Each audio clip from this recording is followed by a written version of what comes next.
Happy Wednesday, everyone. Stellar hat means stellar news, as we have a new group of builders right now that are going to be helping us out with development on the Stellar chain. And Jamie Dimon is out there saying, hey, we need to regulate crypto, but not banks. God, I wonder why a bank CEO would say that.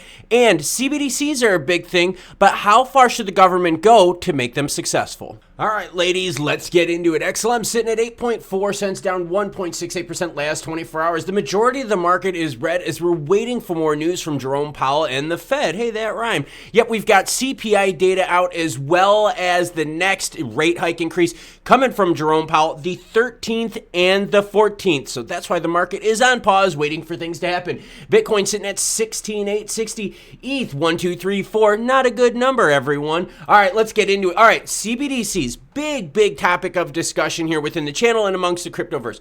How far, though, should governments go to make CBDCs popular? Because think about this, right? If you don't want to do it, what does government do? They force you. Well, that's actually kind of what's happening here. Nigeria limits cash withdrawals. Nigeria has imposed limits on cash withdrawals to push consumers towards alternatives like CBDC and the e-Naira. In an attempt to push cashless Nigerian policy, the Central Bank of Nigeria has sent a directive to banks and other financial institutions. As per the directive, the individuals and businesses would now be limited to withdrawing $45 in cash a day and $225 a week from ATMs.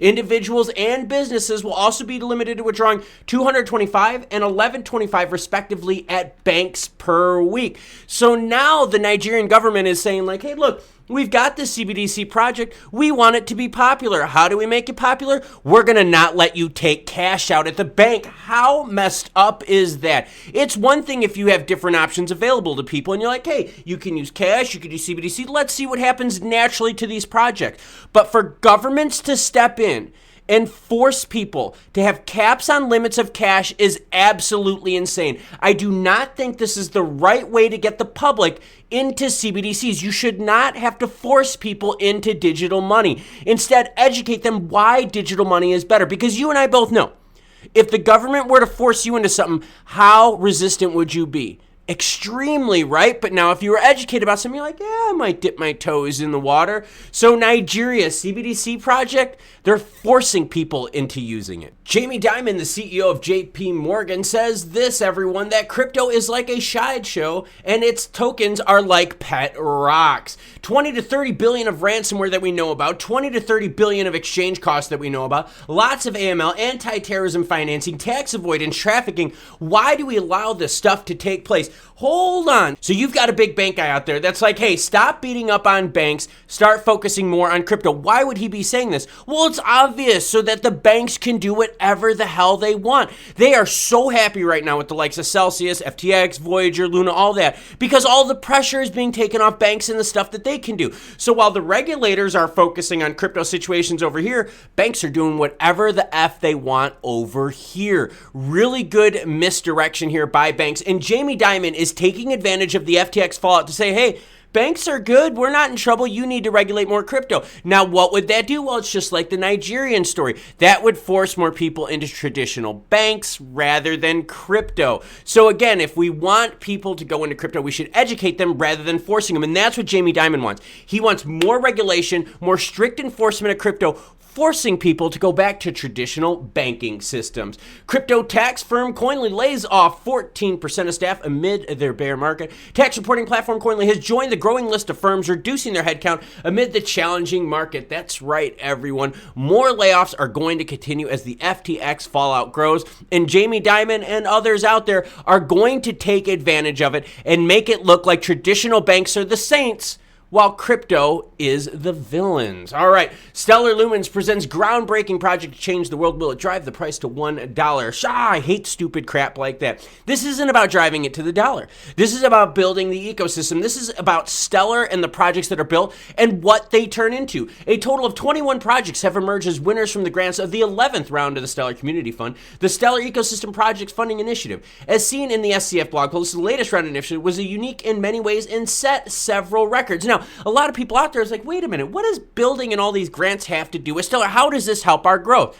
Well, I got something for you. Among stellar ecosystem projects that have emerged from the Grants Initiative that have gone to build paradigm-shifting stellar-powered products is ClickPesa. Yes, they were one of the original winners out there, and they have built a program on Stellar that is helping so many people in need when it comes to remote jobs. The project has now launched a remote jobs marketplace for the African countries called Get Paid. I did a video on Get Paid, and basically what happens is this. You've got people working across different borders out there in the tech field, and they're like, hey, look, it takes weeks, if not months, to pay these workers, especially when we're doing cross-border transactions in Africa. What ClickPesa going through Get Paid did is they said, hey, look, we can pay you right away, settlement through USDC. You can get paid near instantaneous.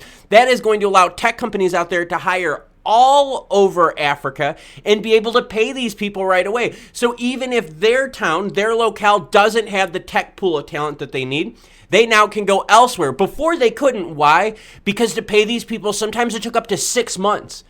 Would you work a tech job and wait for payment for 6 months? No, you've got bills to pay. But now, because of a Stellar Community Fund project that's now developing and building more, these people can now hire anywhere and they could pay them near instantaneously. Do you know how many more developers and creators that's going to bring to African companies like that? A whole bunch, because again, none of us want to work for free or at least wait 6 months to get paid. And I get it, maybe the Stellar Community Fund stuff isn't the sexiest thing out there, but that's how these projects and development start. By winners from years ago getting grants from Stellar, being able to build the projects they want to roll them out to the public, which helps the and underbanked. And in this situation here, you've got a company now that is helping payments where normally it took anywhere from weeks to 6 months to pay people across border in Africa using traditional payment methods, which means no one would want those jobs. So as you can see, Stellar Community Fund stuff is extremely important to follow because the winners of these grants go on to build amazing things on the Stellar chain that benefit all of us later down the road. Now, Jamie Dimon out there is saying, hey, you need to regulate crypto more. Why? Because he's a traditional bank and he wants to get away with it. So as long as there's a fire burning over here, big bank CEOs are over here laughing, going, hey, at least the pressure ain't on us this time. And I've got a crazy story that's coming out later. You're going to want to hit the subscribe button. Why? Because what if I told you banks in the United States are putting limits on if you can buy crypto? Yep, that's right, everyone. I broke a story a couple of weeks ago about banks in the UK limiting crypto purchases, right? So if the bank is like, hey, wait a minute, we see that you're sending money over to Kraken, denied. Guess what? Everyone out there that commented that would never happen in the United States, well, guess what? The first bank, yep, that's happened to. I'm working on that story right now, and I'll be sure to release it later today, so hit that subscribe button. Until then, though, check out this Crypto Web3 video right here where you're going to learn even more about this amazing space. Thank you again for your various levels of support, and I'll catch you cool cats later.